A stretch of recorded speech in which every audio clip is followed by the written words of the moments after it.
Every animal on Earth eats food raw. Bears eat raw fish, lions eat raw meat. And then there's us. We boil it, we roast it, we ferment it, smoke it, slow cook it for 8 hours. We have entire TV channels dedicated to the process of heating food before we eat it. For a long time, scientists assumed cooking was just a cultural habit, something humans invented for taste, for safety, for tradition. They were wrong. Cooking didn't just change what we eat, it changed what we are. And the proof has been sitting inside your skull this entire time. Here's the problem with being a primate. Your brain is the most expensive organ in your body.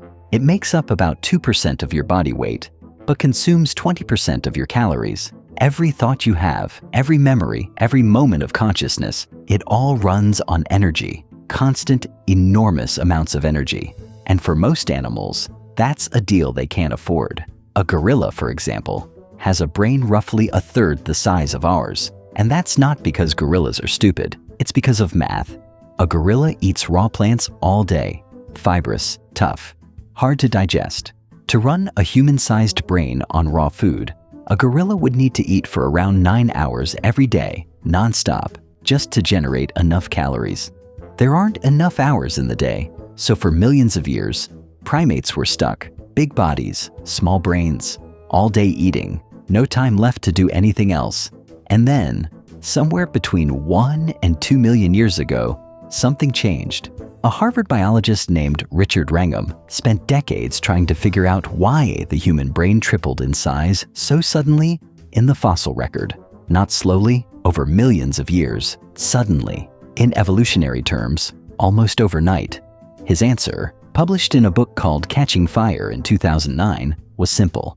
We learned to cook. Here's what cooking actually does. When you apply heat to food, it breaks down the cellular structure before it ever enters your body. The tough fibers in meat, the resistant starches in plants, your body doesn't have to do the work, which means you extract far more calories from the same amount of food. Wrangham ran the numbers. Cooking increases the caloric yield of meat by around 30%. Starchy vegetables, up to 80% more calories when cooked versus raw. The same food, heated, becomes almost twice as nutritious. And that caloric surplus went exactly one place, the brain. But it wasn't just about calories. Cooking changed something else too, something that doesn't show up in nutrition data. It changed how we spend our time. Think about the gorilla again. 9 hours of eating per day. That's not a life. That's a sentence. Every waking hour is just maintenance. There's no time to think, to plan, to build, to wonder. Cooking collapsed that time. A cooked meal takes minutes to eat instead of hours. Suddenly, our ancestors had something no other primate had ever had in the history of life on Earth: free time. And if you watched the last video on this channel, you already know what humans do with free time. They get bored. And when they get bored, they create. But cooking didn't just free up time. It created something else entirely, something that would reshape human society from the ground up. It created the campfire. Think about what happens around a fire. You can't eat and run when food is cooking. You have to wait. And while you wait, you sit together. Every night, for hundreds of thousands of years, early humans gathered in the same spot, around the same heat, doing nothing in particular. Anthropologists now believe the campfire is where human language accelerated, not in the hunt, not in building shelter. Around the fire, in the downtime, in the waiting, that's where people started talking. Really talking.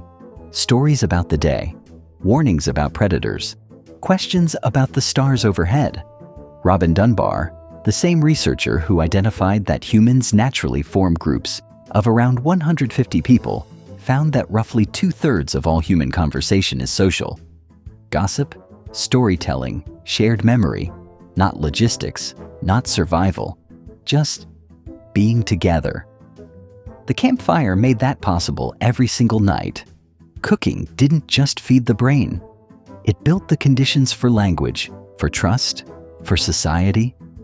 Every civilization that has ever existed, every city, every law, every piece of art, every scientific discovery, traces back in a straight line to someone sitting next to a fire waiting for food to be ready.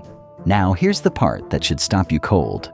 In the last few decades, a movement emerged called the raw food diet. The idea is simple. Humans aren't meant to cook food. We should eat the way our ancestors did, before fire, before civilization. So researchers decided to study it seriously. Raw food cannot sustain a human body at full function.